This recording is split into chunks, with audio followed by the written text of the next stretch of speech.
नमस्कार। चलिए आज एक बहुत ही दिलचस्प मिशन पर चलते हैं। एक ऐसी खुफिया दुनिया में जहां छोटे छोटे लेकिन बहुत ही पावरफुल सेंसर नोड्स काम करते हैं। तो तैयार हो जाइए, हम सीधे मुद्दे पर आते हैं। जरा एक पल के लिए इस सवाल के बारे में सोचिए। ये कोई साइंस फिक्शन फिल्म का आइडिया नहीं है।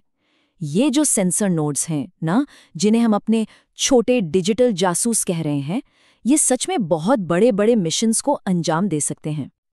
और मजे की बात यह है कि ये जासूस कोई भविष्य की टेक्नोलॉजी नहीं है। ये तो पहले से ही हमारे बीच काम कर रहे हैं। सोचिए, स्मार्ट खेती में ये जमीन के अंदर जाकर बताते हैं कि पौधों को कब पानी चाहिए, जिससे हमारी फसलें बचती हैं। या फिर डिजास्टर मैनेजमेंट में ये चुपचाप नदियों के बढ़ते पानी पर नजर रखते हैं और बाढ़ आने से पहले ही हमें अलर्ट कर देते हैं। और हाँ, बड़ी बड़ी बिल्डिंग्स में ये फालतू जल रही लाइट्स को अपने आप बंद करके कितनी बिजली बचाते हैं। पर सवाल ये है कि ये सब होता कैसे है। अच्छा, इसे समझने का सबसे अच्छा तरीका जानते हैं क्या है? चलिए हम अपना खुद का एक जासूस बनाते हैं और देखते हैं कि वो अंदर से दिखता कैसा है और काम कैसे करता है। चलिए इस टेबल को जरा ध्यान से देखते हैं। एक सेंसर नोड की बनावट आप यकीन नहीं करेंगे, काफी हद तक हमारे अपने शरीर जैसी ही है। जैसे हमारे पास सोचने के लिए एक दिमाग है, इस जासूस के पास है एक कंट्रोलर या सीपीयू। जैसे हमारी याददाश्त होती है, इसके पास जानकारी रखने के लिए मेमोरी है। दुनिया को महसूस करने के लिए जैसे हमारी आंखें, कान, हमारी इंद्रियां हैं, इसके पास सेंसर्स हैं। और बात करने के लिए जैसे हमारी आवाज है, इसके पास कम्युनिकेशन के लिए एक रेडियो होता है। तो हर जासूस का सबसे जरूरी हिस्सा होता है उसका दिमाग, यानी कंट्रोलर। सेंसर से जो भी इंफॉर्मेशन आती है ना, ये उसे समझता है, प्रोसेस करता है और फिर फैसला लेता है कि अच्छा अब आगे क्या करना है। और ये जो सारी खुफिया जानकारी इकट्ठा होती है, वो रखी कहाँ जाती है? बिल्कुल, उसकी याददाश्त में, यानी उसकी मेमोरी में। मिशन के सारे इंस्ट्रक्शंस और अब तक जो भी पता लगाया है, सब कुछ यहीं पर स्टोर होता है। लेकिन ये जासूस अपने आसपास की दुनिया को महसूस कैसे करते हैं? अपनी खास इंद्रियों के जरिए, जिन्हें हम कहते हैं सेंसर्स।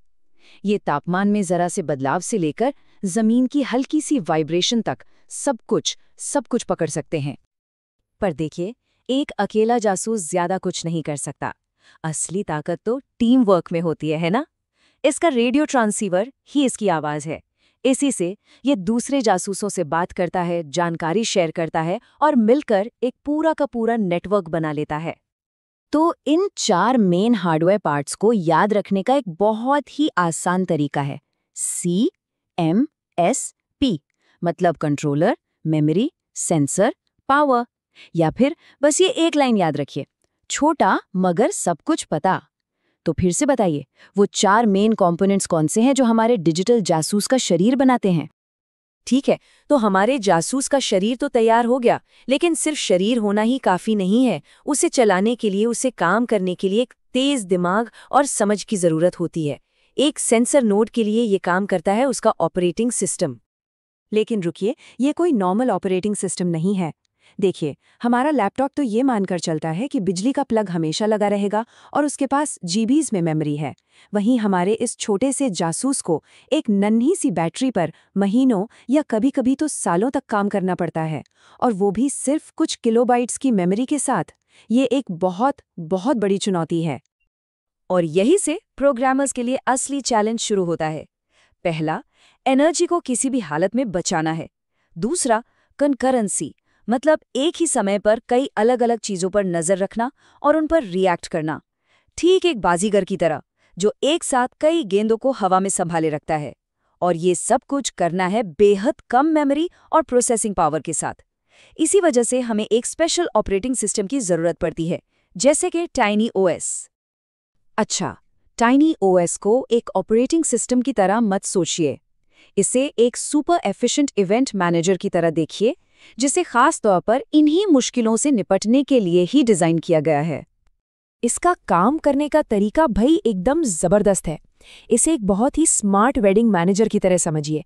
वो मैनेजर शादी में हर एक स्टॉल पर भाग भाग कर ये नहीं पूछता कि सब ठीक है, सब ठीक है।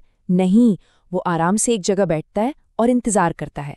जैसे ही केटरिंग वाला आकर कहता है, सर आइसक्रीम खत्म होने वाली है, बस वो तुरंत एक्टिव होता है, अपना काम करता है और फिर वापस आराम मोड में चला जाता है, अपनी एनर्जी बचाता है। टाइनी ओएस बिल्कुल बिल्कुल यही काम करता। देखिए, ये प्रोसेस काम कैसे करता है। स्टेप 1, कोई घटना होती है। मान लीजिए तापमान बढ़ गया। स्टेप 2, हार्डवेयर फौरन मैनेजर यानी टाइनी ओएस को जगाता है।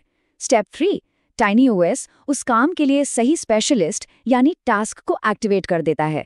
और स्टेप 4, जो सबसे ज़रूरी है, जैसे ही काम खत्म होता है, पूरा सिस्टम वापस गहरी नींद में चला जाता है ताकि बैटरी ज़रा भी बर्बाद ना हो। अब ये सवाल मन में आ सकता है कि ये स्पेशलिस्ट आखिर हैं कौन? ये हैं नेस्क कंपोनेंट्स। इन्हें आप उस वेडिंग मैनेजर की एक्सपर्ट टीम समझिए। केटरिंग वाला सिर्फ खाने का काम देखेगा, डेकोरेटर सिर्फ सजावट का। ये एक्सपर्ट सीधे एक दूसरे से बात नहीं करते, वो सिर्फ अपने मैनेजर यानी टाइनी ओएस को रिपोर्ट करते हैं। इस तरह हर काम एकदम परफेक्ट तरीके से बिना किसी गड़बड़ के पूरा होता है। तो एक नॉर्मल ऑपरेटिंग सिस्टम के मुकाबले टाइनी ओएस एनर्जी कैसे बचाता है? चलिए, अब तक हमने जो भी थ्योरी समझी है ना, उसे एक असली दुनिया के जासूस से कनेक्ट करके देखते हैं। ये है बर्कले मोट। मोट उस असली फिजिकल डिवाइस का नाम है जिससे हम अब तक अपना डिजिटल जासूस बुला रहे थे। ये उन शुरुआती प्लेटफॉर्म्स में से एक था जिस पर ये सारे कमाल के आइडियाज हकीकत में बदले गए। और ये स्लाइड ये हमारी पूरी कहानी को एक साथ जोड़ देती है। चलिए इसे ध्यान से देखते हैं। हमने जिसे अपने जासूस का दिमाग कहा था, वो एक असली माइकामोट में एक 80 मेगा माइक्रो कंट्रोलर होता है। हमारी इंद्रियां असल में तापमान और प्रकाश जैसे ऑनबोर्ड सेंसर्स हैं। हमारी आवाज़ एक 91 मेगाहर्ट्ज का रेडियो ट्रांसीवर है और याददाश्त असल में फ्लैश और एसरैम मेमोरी है। देखा, हमारी पूरी कहानी अब एक असली डिवाइस से जुड़ गई है। तो हमारा मिशन अब पूरा हो चुका है। आइए जल्दी से एक नज़र डालते हैं कि हमने इस मिशन से क्या-क्या खुफिया जानकारी हासिल की है। तो सबसे ज़रूरी बातें ये हैं। सेंसर नोड्स हमारे छोटे जासूस हैं जो कंट्रोलर, मेमोरी, सेंसर और रेडियो से बने हैं। उनकी सबसे बड़ी चुनौती और सबसे पहली प्राथमिकता है एनर्जी बचाना।